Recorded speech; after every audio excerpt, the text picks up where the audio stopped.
Peço aos irmãos que abram as suas Bíblias no Evangelho de Lucas, no capítulo de número 14, o verso é o número de 26, 27 e o 33. Se alguém vier a mim e não aborrecer a seu pai, e mãe, e mulher, e filhos, e irmãos, e irmãs, e ainda também a sua própria vida, não se pode ser meu discípulo. E qualquer que não levar a sua cruz e não vier após mim, não pode ser meu discípulo. Verso de número 33. Assim, pois, qualquer de vós que não renuncia a tudo quanto tem, não pode ser meu discípulo. É uma palavra dura que o Senhor fala e o que o Senhor me trouxe a ministrar no dia de hoje, porque Ele tem falado muito e tem ardido em meu coração acerca desta palavra, acerca desta vivência em Cristo Jesus, acerca de homens e mulheres que acompanhavam o Senhor Jesus numa grande multidão. Se pegarmos o início do texto, no verso de número 25, vai dizer que ia com ele uma grande multidão e ele voltando, ele disse estas palavras para a multidão. Por isso eu digo que é uma palavra forte para aqueles que seguem a Jesus Cristo. É uma palavra dura e difícil muitas das vezes de se aceitar ou de se ministrar, mas nós temos que entender que quando é alguém que sobe ao púlpito, sendo pastor, sendo presbítero, diácono, missionário, missionária, evangelista, é o próprio Deus, é o próprio Espírito Santo de Deus que vai dizer. E se você ainda tiver dúvida do que eu estou falando, o verso de número 35 ao final diz assim: quem tem ouvidos ouça para ouvir, que ouça. Então aquele que tiver ouvido, ouça na noite de hoje, porque o tema desta mensagem é o preço do discipulado, é o preço que nós pagamos ou que nós devolvemos ao Senhor por ser seu discípulo. Porque preço igual ao que Ele pagou por nós, nenhum de nós é capaz de fazer. Então, o preço que nós devemos pagar para nos tornarmos discípulos de Jesus, sabe, é interessante quando nós começamos os 3 versículos em que nós lemos, que o verso de número 26 diz assim: olha, se alguém quiser vir a mim e não aborrecer ao seu pai. Eu fui pesquisar o significado da palavra aborrecer, amar menos. Aquele que ama mais o seu pai, a sua mãe, os seus afazeres, o dinheiro que ganha, aquele que ama mais as coisas do mundo, esse não pode ser discípulo de Deus, esse não pode ser discípulo de Jesus Cristo, esse jamais pode ser chamado de irmão. É bem dura esta palavra que eu estou dizendo, mas a palavra de Deus, ela vai garantir que todos quantos o receberam, deu-lhes o poder de serem chamados filhos de Deus, e filho de Deus é aquele que se submete à vontade do Pai. Então era uma grande multidão que o seguia, uma grande multidão talvez de seguidores, simplesmente no oba-oba, simplesmente porque viam maravilhas, viam milagres, ou escutavam boas palavras, estavam ali de repente pela multiplicação dos alimentos, estavam ali simplesmente pelo receber algo de Deus, mas não pela transformação. Aqueles homens e mulheres, eles não deixaram como Pedro deixou, eles não deixaram como Tomé deixou, que para muitos seria o incrédulo, mas ainda assim ele deixou algo, e foi transformado pela palavra de Deus. Então, amar menos não significa que nós não devemos amar os nossos pais, não significa que nós não devemos amar os nossos filhos, mas quando isso se torna superior ao amor que nós temos que dar a Cristo Jesus, nós também deixamos de receber, porque nós buscamos mais a vontade dos homens do que a vontade de Deus. O verso de número 27 diz assim: e qualquer que não levar a sua cruz. Levar a sua cruz não é somente crer na verdade do Evangelho, mas é assumir um compromisso de praticá-lo. Levar a sua cruz, quando o próprio Mestre fala que nós devemos levar a nossa cruz, é assumir um compromisso de viver o Evangelho, não somente de ministrar o Evangelho, mas sim de viver o Evangelho.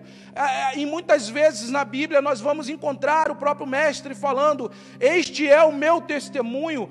Por dias foram pregados aqui, foi ministrado aqui no altar desta igreja, acerca do testemunho, acerca da posição ou de se posicionar diante a face de Deus. O testemunho é algo muito importante. Eu posso ser eloquente, eu posso ser conhecedor da ciência, eu posso ser conhecedor da sabedoria, mas se eu não praticar o amor de Cristo na minha vida, jamais eu ajudaria ao Espírito Santo a convencer alguém, porque nós somos ajudadores, nós somos interlocutores da palavra de Deus.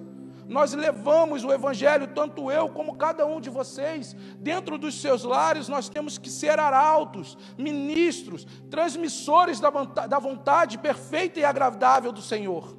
Nós temos que entender que tudo aquilo que nós fazemos, ou tudo aquilo que nós demonstramos ao povo, é tudo aquilo que nós vamos mostrar do nosso Deus. Então, se eu for uma má pessoa, se eu for uma pessoa que guardo rancor, que eu escolho amizades, uma pessoa que eu escolho a quem eu devo ministrar, uma pessoa que eu escolho na casa de quem eu devo estar, ou quem deve estar na minha casa, se eu for uma pessoa assim, eu vou ensinar o errado. O importante do nosso Senhor Jesus Cristo era sempre estar ministrando as pessoas que necessitavam, independentemente da cor, do credo, da condição financeira. Então o Senhor Jesus, Ele adentrava em qualquer lugar, Ele estava em qualquer lugar, porque com Ele estava a palavra, Ele era a palavra, e assim tem que ser conosco, porque Ele nos garantiu que obras maiores do que as deles nós faríamos. Então, se Ele nos garantiu isso, que vamos e façamos a vontade daquele que nos chamou, daquele que nos alistou. Então, levar a cruz não é somente aceitar, ou não é somente crer no Evangelho, é simplesmente ou perfeitamente praticá-lo. Nós devemos praticar o Evangelho de Cristo. Nós devemos a cada dia negar-se a nós mesmos e deixar de viver as vontades que o nosso corpo pede. Nós devemos a todos os dias renunciar à nossa carne, renunciar ao nosso eu, renunciar às coisas que para trás ficaram, para olharmos para Cristo, que é o nosso alvo, e assim nós nos dedicarmos à salvação eterna. Nós devemos fazer escolhas. E entenda o que eu vou dizer agora.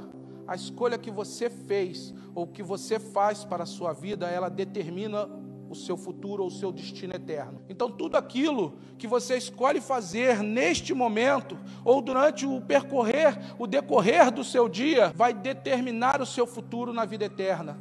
Se quer seja a vida eterna com Deus, ou a vida eterna no inferno.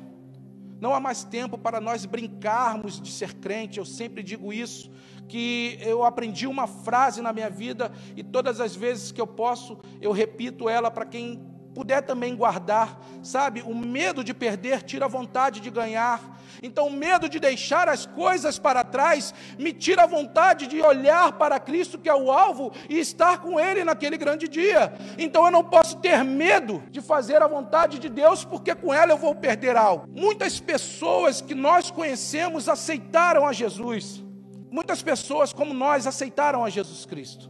Muitas pessoas como nós caminharam, sabe, lado a lado conosco na presença de Cristo, mas muitos de nós ficaram para trás. Muitos de nós não entenderam, porque eles almejavam algo que ainda não era a vontade do nosso Senhor Jesus, porque a palavra de Deus, ela garante que aquele que pede, recebe. Aquele que busca, encontra. Aquele que almeja o episcopado, boa obra deseja. E muitos de nós buscamos às vezes cargos, quando o que nós temos que buscar é a presença de Deus.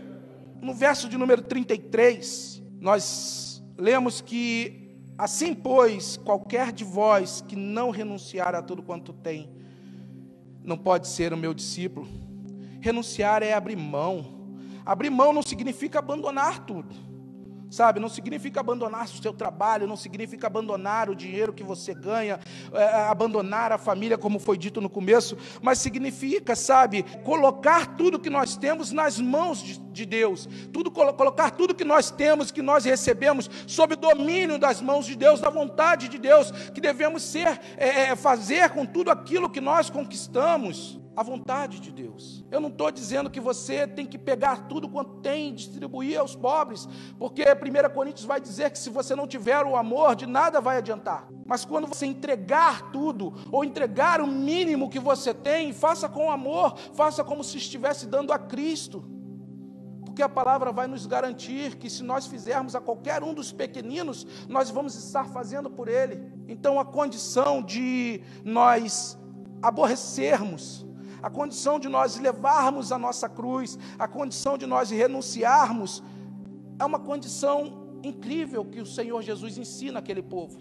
Assim como Ele nos ensina, eram pessoas que seguiam a Jesus Cristo, muitos por interesse. Nós imaginávamos, ou eu imaginava, de prontamente, que quando o Senhor Ele envia 90 discípulos, em 45 pares de 2, as casas das pessoas, nós imaginamos que seriam 45 apóstolos, 45 homens que escreveriam a palavra de Deus. Eu não sei vocês, mas a primeira vez em que eu li a palavra de Deus toda, embora eu já conhecia, eu fiquei maravilhado com isso, porque somente 12 foram os que deixaram a palavra escrita, foram que deixaram a inspiração de Deus em forma de palavra, para que nós a divulgássemos. Entenda que quando os apóstolos começaram a pregar, ainda não tinha nada escrito do que eles mesmos falavam. Então o que eles pregavam era o testemunho de Cristo, era o testemunho que eles mesmos tiveram diante de Cristo, e é o que nós temos que fazer. Então o meu testemunho é esse, que todos aqueles que frequentarem o meu lar vão ouvir a palavra daquele que me resgatou, não a minha palavra.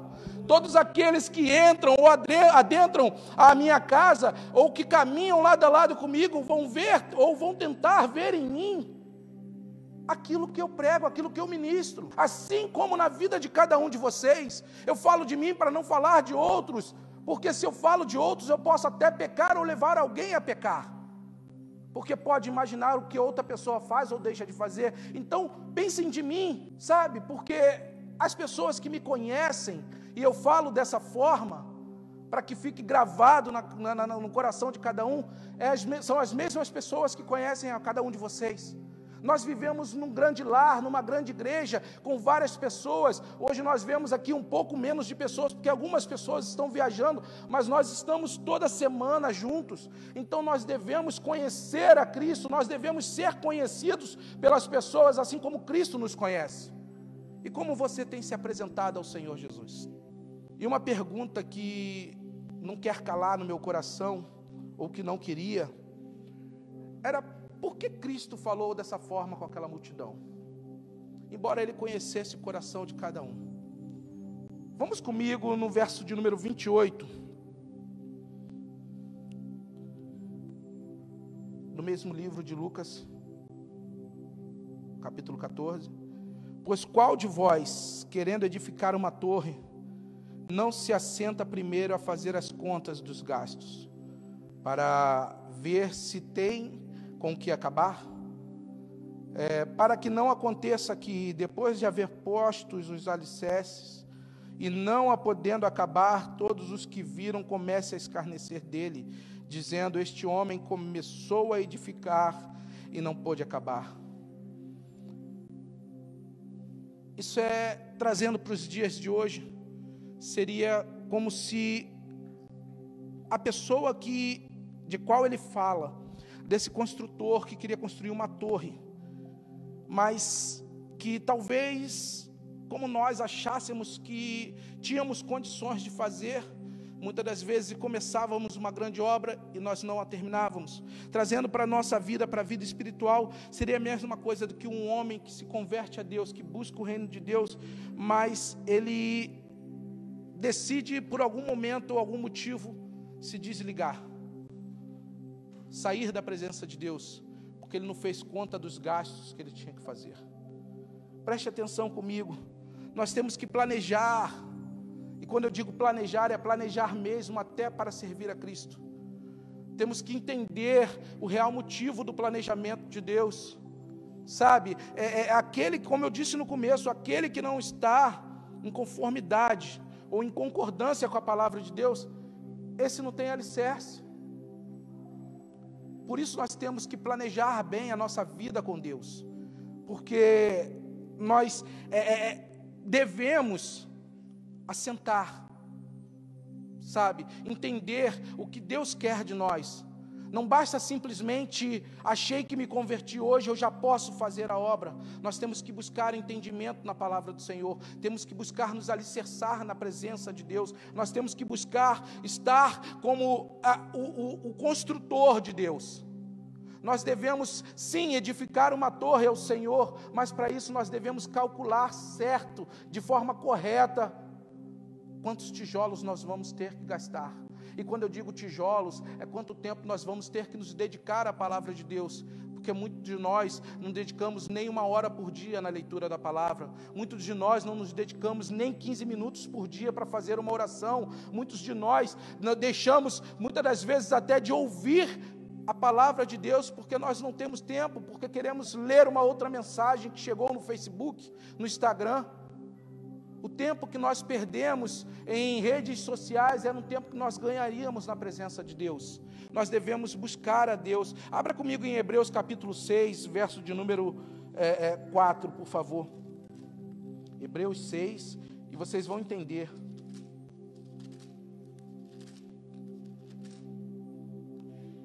A partir do verso de número 4 até o 6. Amém? Porque é impossível que os que já uma vez foram iluminados e provaram o dom celestial e fizeram participantes do Espírito, e provaram a boa palavra de Deus e as virtudes do século vindouro, e recaíram, sejam outra vez renovados para o arrependimento, pois assim quanto eles de novo crucificaram, assim quanto eles, deixa eu ver aqui, assim quanto eles de novo crucificaram o Filho de Deus e expõem ao vitupério. Ou seja, é necessário nós tomarmos uma ação. A decisão, se é de seguir a Cristo, devemos segui-lo, tomar esta ação, porque é impossível que, uma vez que nós fomos iluminados pela palavra, uma vez que nós nos convertemos ao Senhor e experimentamos o dom celestial, lembrarmos ainda das coisas que para trás ficaram. É impossível nós, que experimentamos o dom celestial de Deus, sairmos da presença daquele que nos chamou.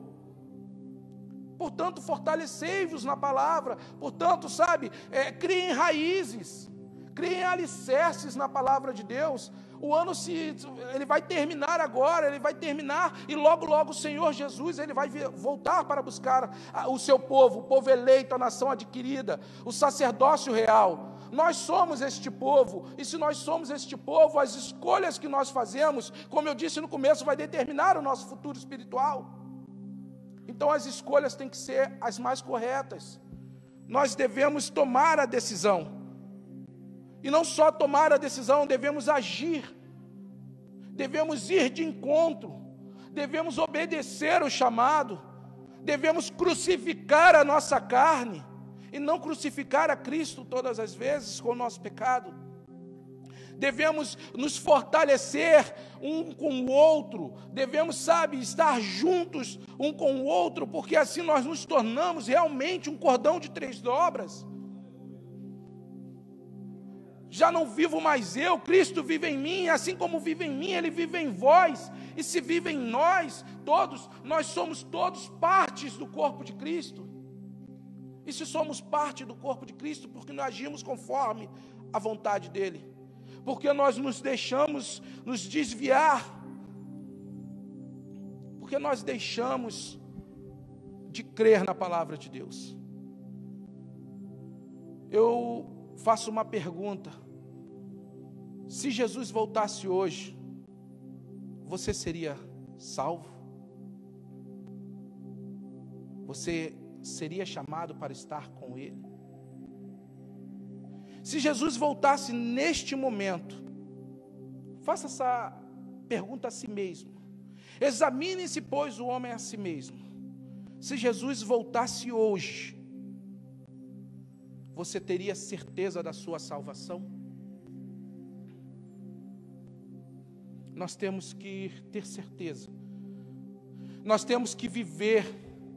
Nós temos que ser o Evangelho. Nós temos que ser o testemunho de Cristo nesta terra. Nós temos que angariar almas, saquear o inferno, nós temos que lutar contra os desejos da carne, porque quando nós nos achamos demais, nós estamos fracos e somos facilmente derrubados por Satanás. Mas quando nós sempre achamos que nós precisamos de mais, porque o nosso corpo já não está aguentando, o Espírito se fortalece, porque quando se fortalece, nós buscamos ao Senhor Jesus. E nele nós somos mais do que vencedores.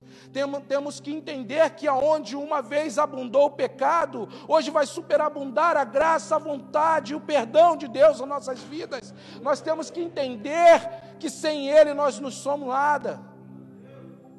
Temos que ser reconhecidos e achados de Cristo. Verso de número 31 diz assim, de Lucas: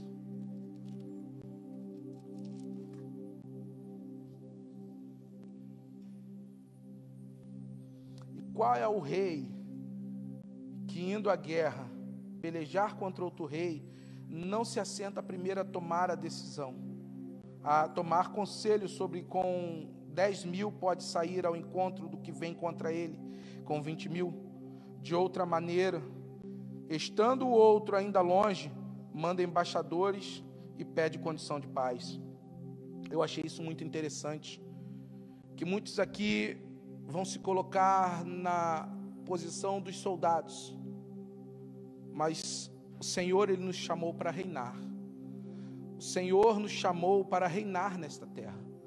Então, Ele deixa esta parábola dizendo, e qual é o rei que, indo à guerra pelejar contra outro rei, não se assenta primeiro a tomar a decisão sobre o conselho, porque ele tem 10.000 soldados, e contra ele vão vir um outro reinado com 20.000 soldados. Porque se ele não achar que vai ganhar a batalha, é mais fácil ele enviar embaixadores e fazer um acordo de paz. Alguns vão entender da seguinte forma, pastor Daniel, vão entender que, então eu posso ter a paz com o meu pecado. Não é isso que eu quero dizer em momento nenhum. O que eu quero dizer com isso é que depois de aceitar o reino de Deus, a decisão de ir ou não à guerra contra a sua carne é sua. A decisão de lutar contra as minhas vontades é minha. Por isso o apóstolo Paulo, ele quando ora ao Senhor por 3 vezes, dizendo que ele tem um espinho na carne, o próprio Senhor, ele vai dizer que a minha graça te basta, porque Paulo, ele lutava contra a sua carne, ele lutava contra o seu pecado, contra o seu espinho, e assim nós devemos lutar contra as nossas vontades, lutar contra os nossos desejos, lutar contra tudo aquilo que nos separa do amor de Deus, porque somente eu posso me separar da presença de Deus, porque eu me sinto envergonhado com os meus pecados, e não entendo que o Senhor, Ele está disposto a me perdoar. Eu mesmo me condeno, eu mesmo me acuso, eu mesmo acho que não sou digno, quando que na verdade, o Senhor, Ele me garante. Porque quando eu reconheço o meu pecado, a palavra de Deus vai dizer que aquele que abandona o pecado, reconhece o seu pecado e o deixa, alcança a misericórdia. Então quando eu alcanço a misericórdia do Senhor, eu alcanço a misericórdia do Senhor através de deixar o pecado, a prática do pecado. Não quer dizer que eu não tenho a oportunidade ou a chance de cair de novo. Nós somos entregues à morte todos os dias. Assim como o pecado, ele bate a nossa porta todos os dias. Mas como o pecado bate a porta todos os dias, Apocalipse vai dizer que eis que estou à tua porta e bato, e quem bate é o Senhor Jesus, Ele também bate. Satanás, ele quer arrombar o seu coração, meter o pé na porta, enquanto o Senhor Jesus, Ele te dá a educação, te mostrando que a luta é sua, que a guerra é sua, que a porta é sua. Abre se quiser. Nós devemos entender que nós somos o rei e que a vontade de guerrear contra a nossa carne somos nós que temos esse dever. E isso o Senhor Jesus, Ele explica a este povo através desta parábola.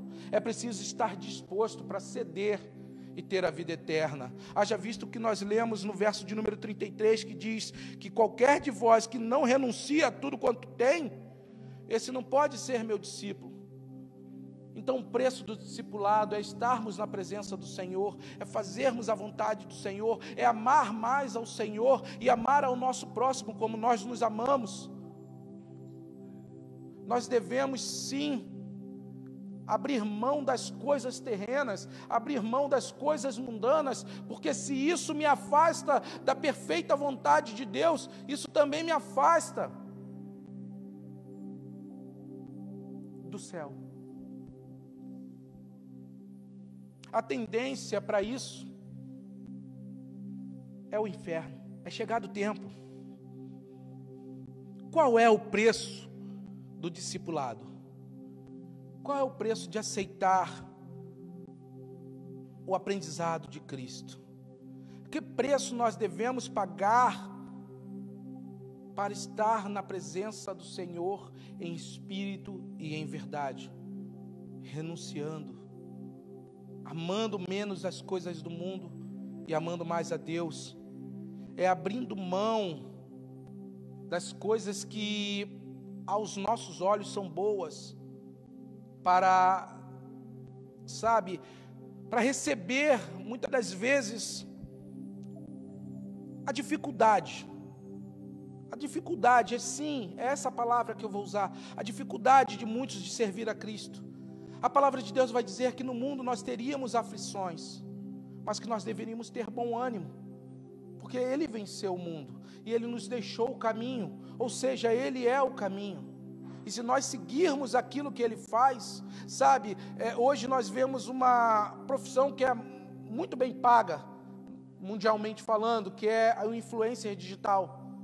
Quando nós temos o maior influenciador, quando nós temos aquele que paga melhor, porque o salário do pecado é a morte, mas o dom de Deus é a vida eterna.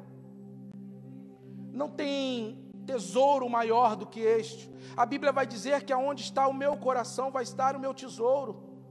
Então, se o meu coração estiver nas coisas que o mundo me oferece, este vai ser o meu salário, este vai ser o meu tesouro. E se as coisas que o mundo oferece não são boas, o fim é a morte. O fim é o inferno. João, capítulo de número 16, Evangelho de João, capítulo de número 16, verso de número 33, diz assim, João 16, verso de número 33, diz assim: tenho-vos dito, porque para que em mim tenhais paz. No mundo vocês terão aflições, mas tende bom ânimo, eu venci o mundo. Jesus nos ensina que para segui-lo, nós temos que estar completamente comprometidos com a obra. Não basta segui-lo porque Ele nos dá o alimento. Não basta segui-lo porque Ele nos faz milagre. Não basta segui-lo porque Ele tem uma boa eloquência. Nós temos que estar comprometidos com a obra de Deus. O preço do discipulado, o preço de um bom discípulo, o preço para ser chamado de apóstolo, é se comprometer com a obra. Porque o significado de apóstolo é aquele que viu a Deus. Hoje nós o vemos por espelho e enigma, assim como diz Paulo, mas um dia nós o veremos face a face.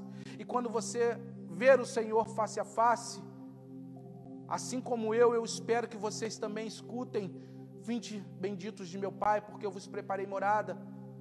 Porque para muitos, ou para alguns vão ouvir: eu não vos conheço como filho de meu Pai.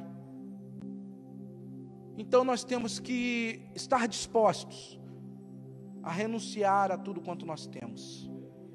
Nós não podemos ser como a semente que caiu sobre o terreno rochoso. E eu acho essa parte, sim, a mais importante nesse texto. sabe, nós não podemos ser, porque quando ela cai no terreno rochoso, ela cresce, sabe, ela até se torna robusta, mas no primeiro vento, ela desaba, sabe, trazendo para nossas vidas, trazendo para os dias de hoje, trazendo, sabe, para aqueles que aceitam a Jesus e que decidem ser discípulos do Senhor Jesus. É como se você fosse a semente e caísse num terreno pedregoso, num terreno rochoso, sabe? Você até se empolga, cresce rápido no ministério, mas por não possuir raízes, quando vem a primeira sacudida, surge o sentimento de resistência, dizendo: eu não devia estar naquela igreja. Colocamos a culpa no local onde que nós fomos fincados, sabe, nós começamos a sofrer as nossas próprias negações, achamos que nós não somos dignos, nós começamos a culpar as pessoas que estão à volta, porque elas não nos ajudaram, nós começamos a balançar, aí uma pequena brisa nos afasta, uma pequena brisa nos tira da presença, porque nós fomos crentes que caímos em terreno pedregoso, nós fomos homens e mulheres que caíram e não buscaram fincar as raízes, porque para eles o que bastava era a empolgação, era crescer, era estar ali cantando, estar ali pregando. Poucos são aqueles que ainda aqui, como no capítulo de número 14, vão ver lá a parábola dos convidados, sabe? Poucos vão ser aqueles que se achegam num determinado local, esperam o convite do noivo para assentar à frente, sabe? Poucos somos nós, aqueles que decidimos, meu amigo Edivan, aceitar a correção do Senhor. Todos nós queremos o bem de Deus, mas por que nós não nos preparamos para os tempos difíceis? Decidimos amaldiçoar o pastor, amaldiçoar os irmãos, amaldiçoar a igreja e sair, e não percebemos que nós morremos espiritualmente.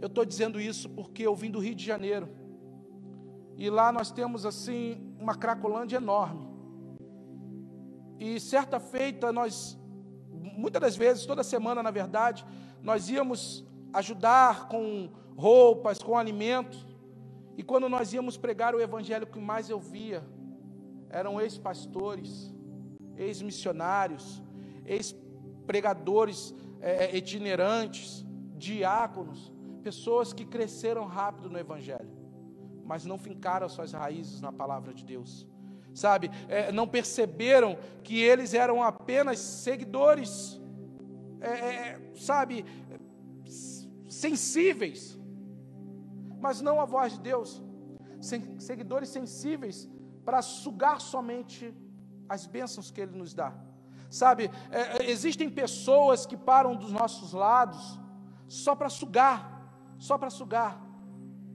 mas o que nós devemos fazer? Parar de dar? Não! Cada vez nos encher mais. Toma. Quando eu me encho da palavra de Deus, mais azeite eu solto. Quando eu me encho da palavra de Deus, mais querer de Deus eu solto. E aí ele vai se enchendo também. Porque quando eu estou cheio da palavra de Deus, da minha boca só sai a palavra de Deus. Então a palavra de Deus, ela transforma. A palavra de Deus, ela é rica, ela é eficaz, ela penetra na alma do homem. E aí vem a transformação. Porque o maior erro daquele que se acha em terreno rochoso é de achar que pode ministrar, que pode receber problema das pessoas, que pode tratar das pessoas porque ele agora se converteu, mas não, ele não tem raízes. Então, quando a pessoa começar a contar, ele esquece a palavra de Deus e começa a incentivar a discórdia, a incentivar a inimizade, a incentivar o querer mal, a incentivar, e olha, se afasta dessa menina, rapaz, se afasta dessa mulher, se afasta deste cara, isso é problema puro. Mas quando nós estamos fincados na palavra de Deus e o problema vem aos nossos ouvidos, nós tratamos com a palavra de Deus. Haja vista que o próprio mestre, quando foi levado ao deserto para ser tentado por Satanás, ele foi levado pelo Espírito. E Satanás, usando a palavra, tentou ao Senhor. Mas se ele não tivesse fincado na palavra, se ele não fosse a própria palavra, ele teria caído em desgraça. Ah, mas você está falando, presbítero, do próprio mestre. Não, então nós vamos falar de Jó. Um homem que para eles valia mais a pena sacrificar ao Senhor pela sua família do que estar gastando toda a fortuna que tinha. Todos os dias Jó saía e sacrificava ao Senhor pela sua família. Todos os dias Jó saía e sacrificava ao Senhor por tudo quanto ele tinha. Ele agradecia ao Senhor. Sacrificar ao Senhor é prestar culto, é em reverência à palavra de Deus, à vontade de Deus e a tudo aquilo que Deus deu na vida dele. Não é meu, é dele. É entregar nas mãos do Senhor toda a nossa riqueza. E se a minha riqueza maior hoje são os meus filhos, eu entrego a Deus. Se a minha riqueza maior hoje são os meus amigos, eu entrego todos os dias e todas as noites nas mãos do Senhor. E é assim que Deus nos sustenta, é assim que Deus nos permanece na palavra, fincado na palavra de Deus. É assim que muitas das vezes nós vemos árvores frutíferas, dando frutos, como eu já vi, em terrenos pedregosos, porque ela fincava, porque a palavra de Deus vai dizer que ao menor cheiro das águas, elas florescem e elas frutificam. Então, quanto mais nós nos fincamos, quanto mais nós descemos, mais nós achamos a palavra, mais nós achamos a umidade do Senhor, através da unidade da palavra. Tentar edificar uma torre e não terminá-la é como aceitar e não renunciar. Isso nos torna objeto do ridículo. Faz com que lutemos uma batalha de forma inconsequente, diante a uma derrota iminente. Mas eu vou terminar com 2 versículos. Abram comigo em Hebreus, no capítulo de número 10.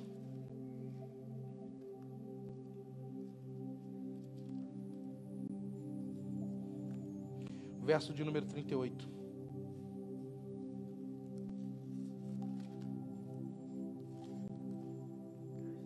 Hebreus 38.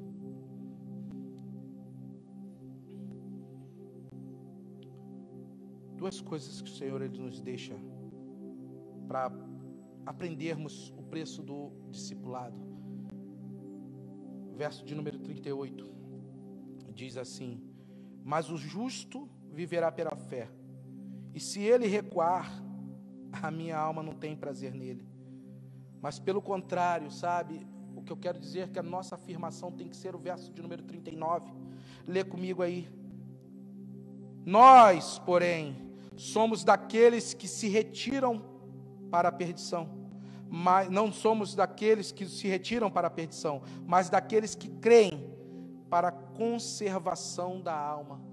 Nós somos homens e mulheres que creem na palavra de Deus para nos conservar na presença de Deus, que creem na palavra de Deus para aceitar tudo aquilo que Ele tem proposto para nossas vidas. Nós cremos na palavra de Deus, nós cremos num Deus que ressuscitou ao terceiro dia, que ascendeu aos céus e que está próximo de vir buscar a sua igreja, porque nós cremos na salvação eterna, nós cremos na morada dos santos, nós cremos que estaremos com o Senhor naquele grande dia cantando: Santo, Santo, Santo és tu, Senhor dos exércitos. Foi Ele quem nos chamou, Ele quem nos garante. Se queres viver o Evangelho, seja discípulo do Senhor, renuncie a si mesmo, renuncie às suas vontades, se entregue nas mãos do Senhor como objeto raro que você é. Você não é qualquer um, não deixe que o mundo diga que você é qualquer um, não deixe que ninguém te acuse pelos seus muitos pecados, deixe sim que o Senhor, Ele transforme a sua vida e que te faça assentar nos altos céus com Ele. Por isso, eu louvo ao Senhor Jesus, que ainda hoje, dia 26 de dezembro, existem homens e mulheres espalhados por toda a terra, vivendo o Evangelho, testemunhando o Evangelho, assentado nas igrejas e nos locais inúmeros, espalhados pelo mundo, ouvindo a palavra de Deus. E o melhor de tudo, praticando-as.